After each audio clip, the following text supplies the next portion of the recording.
بسم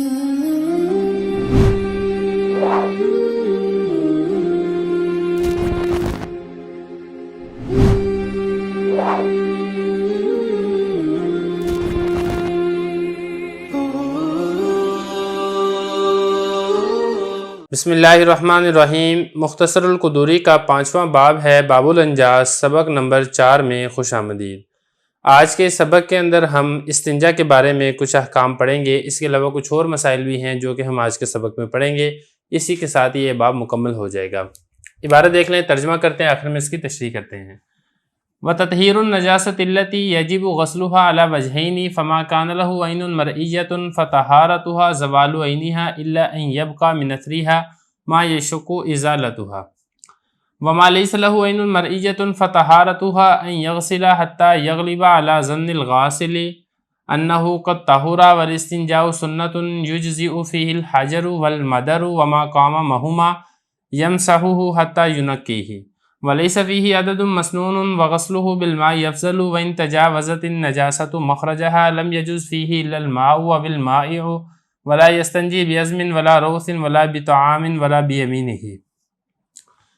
عبارت ہو گئی ہے، ترجمہ دیکھ لیں پھر اس کی تشریح کرتے ہیں۔ حضرت فرماتے ہیں نجاست کو پاک کرنا جس کا دھونا ضروری ہے دو صورتوں پر ہے۔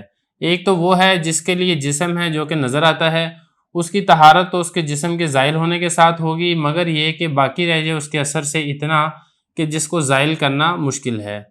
وما، اور دوسری وہ قسم ہے جس کے لیے جسم نہیں ہے جو نظر آنے والا ہو، اس کی طہارت ہوگی کہ اس کو دھوئے یہاں تک کہ غالب آ جائے دھونے والے کے گمان پر کہ یہ پاک ہو چکی ہے۔ اور استنجا یہ سنت ہے، جائز ہے، اس کے اندر پتھر اور مٹی کا ڈھیلا اور جو ان دونوں کے قائم مقام ہو ان سے مسح کرے گا یہاں تک کہ اچھے طریقے سے صاف کر لے گا، اور اس میں کوئی عدد مسنون نہیں ہے، اور پانی سے دھونا یہ افضل ہے۔ اور اگر نجاست اپنے مخرج اپنی جگہ سے تجاوز کر جائے تو جائز نہیں ہے اس میں صرف پانی اور وہ مائع چیز، اور استنجا نہیں کرے گا ہڈی کے ساتھ اور لید کے ساتھ اور کھانے کے ساتھ اور نہ ہی دائیں ہاتھ کے ساتھ۔ عبارت ہو گئی ہے، ترجمہ ہو گیا۔ اب چلتے ہیں اس کی تشریح کی طرف۔ سب سے پہلا مسئلہ حضرت نے یہ بیان کیا ہے کہ نجاست کو پاک کرنا جو ضروری ہے، یہ تو آپ پیچھے پڑھ چکے ہیں۔ پھر فرمایا کہ جس صورت کے اندر دھونا ہے اس کی دو صورتیں ہیں۔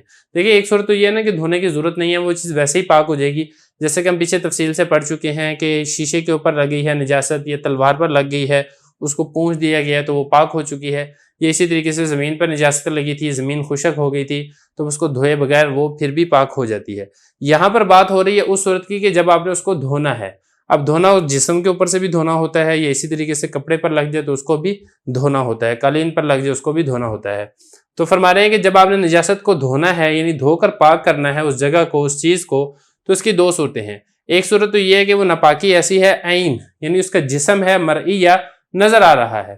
اگر ایسی نجاست ہے جو آپ کو نظر آتی ہے، مثال کے طور پہ خون ہے، اب خون سرخ رنگ کا دھبا ہوتا ہے، وہ نظر آتا ہے، وہ کپڑے پر لگ جائے وہ سارا خون سرخ رنگ ہو جاتا ہے، وہاں پہ جسم پہ لگ جائے وہاں پہ داغ پڑ جاتا ہے۔ تو یہ اگر ایسی نجاست ہے کہ جس کا جسم ہو اور وہ نظر آنے والا ہو تو پھر وہ پاک کیسے ہوگی؟ تو فرما رہے ہیں کہ اس کو اتنا دھوئیں کہ اس کا وہ بالکل اثر ختم ہو جائے، اس کا رنگ ختم ہو جائے اور بالکل پتہ چل جائے کہ یہ پاک ہو چکی ہے۔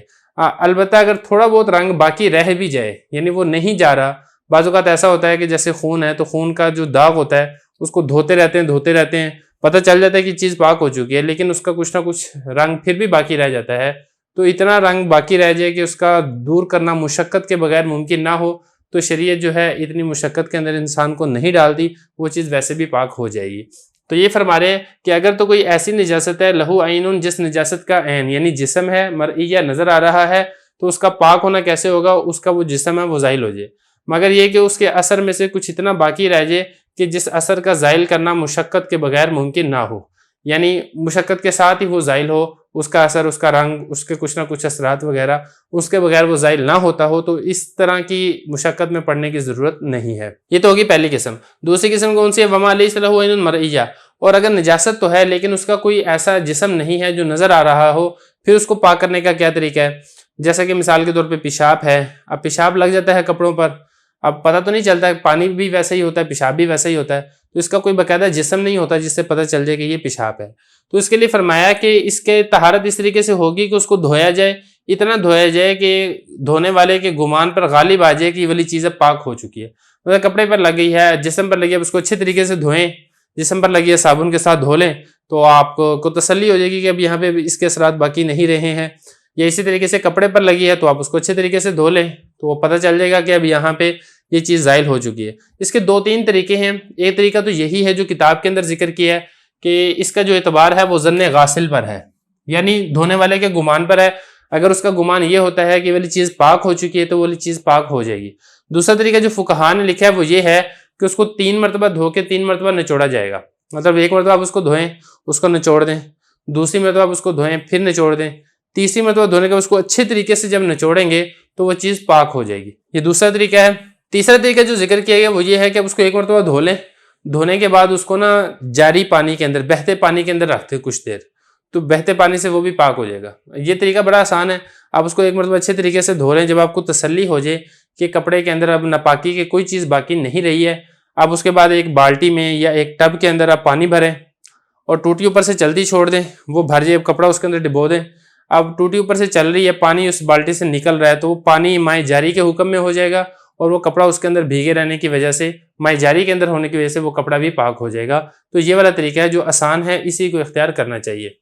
تو یہ فرمایا کہ اگر اس کے لیے کوئی ایسا عین جسم نہیں ہے مرئی جو نظر آ رہا ہو تو اس کو پاک کرنے کا طریقہ یہ ہے کہ اس کو دھوئے گا یہاں تک کہ غالب آ جائے گا دھونے والے کے گمان پر کہ انہو قد طہورا، یہ والی چیز پاک ہو چکی ہے، تو وہ والی چیز پاک ہو جائے گی. تو یہاں تک تو بات ہوگی نجاست کی 2 قسموں کی. اب آگے استنجا کے بارے میں بتا رہے ہیں کہ استنجا یہ سنت ہے. استنجا کسے کہتے ہیں؟ دیکھیں، جو پیشاب پخانے کی جگہ ہے اس کو پاک کرنا، اس کو استنجا کہا جاتا ہے. اور استنجا کس چیز سے کیا جاتا ہے؟ اس میں 2 چیزیں ہوتی ہیں. ایک اس میں جو حضرت نے فرمایا کہ پتھر کے ساتھ استنجا کر لے یا مٹی کے ڈھیرے کے ساتھ استنجا کر لے، یا جو ان دونوں کے قائم مقام چیز ہے اس کے ذریعے سے استنجا کر لے. لیکن بہرحال افضل جو چیز ہے وہ پانی ہے. تو اس میں طریقہ یہ کرنا چاہیے کہ آج کل تو چونکہ مٹی کے ڈھیلے مل تو جاتے ہیں بہرحال، لیکن مشقت ہوتی ہے اور اس کا پھر ایک پھیلاؤ ہوتی ہے اور ایک وہ تھوڑا سا صاف کرنا پڑتا ہے واش روم کو. تو اس لیے بہتر جو آج کل کے دور کے اندر طریقہ ہے وہ یہ ہے کہ جو ٹیشو پیپر کا رول ملتا ہے وہ لے لیں اور آپ اس کے ذریعے سے استنجا کریں. اگرچہ یہ مٹی نہیں ہے، مٹی کا ڈھیلا نہیں ہے، پتھر نہیں ہے، لیکن صفائی جو ہے وہ اسی کے برابر بلکہ بعض اوقات اس سے بھی زیادہ یہ صفائی کرتا ہے. تو یہ فرمایا کہ استنجا کرنا یہ سنت ہے. اس میں پتھر کے ذریعے سے بھی آپ استنجا کر سکتے ہیں اور مدر یعنی مٹی کے ڈھیلے سے بھی آپ استنجا کر سکتے ہیں. یہ جو ان دونوں کے قائم مقام ہے آج کل کے دور کے اعتبار سے میں آپ کو بتا چکا ہوں کہ جو ٹیشو پیپر کا رول ہے یہ اس کے قائم مقام ہے. مسح کرے گا یہاں تک کہ اچھے طریقے سے صاف کر لے گا. اچھا، اب اس کا طریقہ کار کیا ہے؟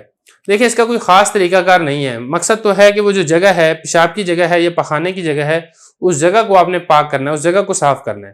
چاہے آپ آگے سے پیچھے لے کر جائیں یا پیچھے سے آپ آگے لے کر جائیں، اس میں کوئی فرق نہیں ہے. لیکن علماء نے لکھا ہے کہ جو گرمیاں ہیں، گرمیوں میں چونکہ گرمی کی وجہ سے چیزیں پھیل جاتی ہیں تو پہلے آپ آگے سے پیچھے لے کر جائیں، پھر پیچھے سے آگے لے کر جائیں، پھر آگے سے پیچھے لے کر جائیں پخانے کی جگہ پہ. اور سردیوں میں اس کے برعکس کریں. بہرحال لیکن یہ کوئی ضروری نہیں ہے، مقصد ہے وہ جگہ پاک ہو. آج کل لوگ کیا کرتے ہیں، پانی سے دھوتے ہیں جگہ کو. بالکل اچھی بات ہے، دھونا چاہیے، لیکن اس میں ایک کام یہ ہے کہ آپ پہلے ٹیشو پیپر لازمی استعمال کریں. اس کی وجہ یہ ہے کہ جب آپ ٹیشو پیپر استعمال نہیں کریں گے، آپ ویسے ہی اس کو پانی سے دھوئیں گے تو آپ کے ہاتھوں کے اندر پخانہ لگ جائے گا. تو اس لیے جو نفاست اور جو صفائی کا تقاضا یہ ہے کہ آپ پہلے پخانے کو پہلے آپ ٹیشو پیپر سے صاف کر لیں. جب وہ جگہ صاف ہو جائے گی، خشک ہو جائے گی، تو آپ پھر اسے پانی سے دھوئیں. تو اس سے یہ ہے کہ آپ کے جو ہاتھ ہیں وہ ناپاک نہیں ہوں گے، ان کو گندگی نہیں لگے گی. تو انسان کو ذرا نفاست پسند اور نفاست مزاج والا ہونا چاہیے. بہرحال کتاب کی طرف چلتے ہیں. حضرت فرما رہے ہیں کہ استنجا کرنا سنت یہ تو ہو گیا، یہاں تک کہ اس کو اچھے طریقے سے صاف کر لے گا. اچھا، اب اگلی بات، ولیس فیہ عدد مسنون. اس کا کوئی سنت عدد نہیں ہے. آپ نے استنجا کرنا ہے، آپ 1 مرتبہ کریں گے، 2 مرتبہ کریں گے، 3 مرتبہ کریں گے. بعض لوگ کہتے ہیں کہ 3 مرتبہ کریں گے، لیکن حنفیہ کا مذہب بتا دیا کہ حنفیہ کے لیے کوئی عدد سنت نہیں ہے. مقصد تو صفائی ہے، صفائی ہو جائے تو اوکے ہے. آگے فرمایا وغسلہ بالماء افضل، اور پانی سے دھونا یہ زیادہ افضل ہے، کیونکہ پانی کے ذریعے سے طہارت ذرا اچھے طریقے سے ہو جاتی ہے. اور آج کل کے دور کے اعتبار سے جب ہماری جو غذائیں وہ پہلے ہی نرم اور تیل والی غذائیں زیادہ ہیں، تو پخانہ جو ہے وہ سخت نہیں ہوتا، وہ نرم ہوتا ہے. تو جس کی وجہ سے پانی کے بغیر طہارت اچھے طریقے سے حاصل نہیں ہوتی. تو اس لیے آج کل کے دور کے اندر ٹیشو پیپر آپ استعمال کریں، اچھی بات ہے، لیکن پانی آپ لازمی طور پر استعمال کریں. وَإِن تَجَاوَزَتِ النَّجَاسَةُ مَخْرَجَهَا لَمْ يَجُزْ فِيهِ إِلَّا الْمَاءُ أَوِ الْمَاءُ. دیکھیں، یہ تو بات تھی کہ اگر نجاست مقد پر ہی رہتی ہے، آگے نہیں پھیلتی، تو صرف آپ نے پتھر استعمال کر لیا ہے یا آپ نے مٹی کا ڈھیلا استعمال کر لیا ہے، کافی ہے. آپ کو مزید پانی سے دھونا ضروری نہیں ہے. لیکن اگر مخرج سے آگے نکل جاتی ہے، مقد سے ادھر ادھر پھیل جاتی ہے، یا اسی طریقے سے پیشاب کی نکالی سے پیشاب نکل کر نالی سے ارد گرد لگ جاتا ہے، تو ایسی صورت کے اندر پانی سے دھونا ہی ضروری ہے، یا پانی ہو یا اور کوئی لکوڈ چیز ہو جس کے ذریعے سے آپ پاکی حاصل کریں، اس کے بغیر یہ طہارت حاصل نہیں ہوگی۔ تو یہ فرمایا وَإِن تَجَاوَزَتِ النَّجَاسَةُ مَخْرَجَهَا، اور جو نجاست ہے اگر بڑھ جائے اپنے مخرج سے، اپنے نکلنے کی جگہ سے، مقد ہے یا پھر پیشاب کی نالی ہے، لم یجوز فیہ الا الماء، تو صرف پانی سے ہی آپ کو پاکی حاصل ہوگی، یا کوئی اور مائع پاک چیز ہوگی تو آپ اس سے پاکی حاصل کر سکتے ہیں۔ آگے فرمایا کہ جو استنجا ہے یہ ہڈی سے نہیں کیا جائے گا۔ دیکھیں جو ہڈی ہے نا یہ جنوں کی خوراک ہوتی ہے، اور ویسے بھی کھانے کا احترام یہ ضروری ہے، لہذا ہڈی کے ساتھ استنجا نہیں ہوگا۔ اور اسی طریقے سے روس کہتے ہیں لید کو، جو جانوروں کی لید ہوتی ہے، پخانہ ہوتا ہے، یہ تو خود ناپاک ہے، جب یہ خود ناپاک ہے اس نے آپ کو کیسے پاکی دینی ہے، تو اس سے بھی آپ استنجا نہیں کر سکتے۔ اور آخر فرمایا کہ کھانے کے ذریعے سے بھی آپ استنجا نہیں کر سکتے، جو کھانے پینے کی چیزیں آپ کو روٹی کے ساتھ استنجا کریں تو یہ بہت بڑی بے ادبی ہے اور یہ بالکل جائز نہیں ہے۔ اور فرمایا کہ دائیں ہاتھ سے اس سے بھی استنجا نہیں کرنا چاہیے، استنجا جب بھی آپ نے کرنا ہے آپ نے اس کو بائیں ہاتھ سے کرنا ہے۔ تو اسی کے ساتھ ہی ہمارا یہ جو باب الانجاس ہے یہ بھی الحمدللہ مکمل ہو چکا ہے۔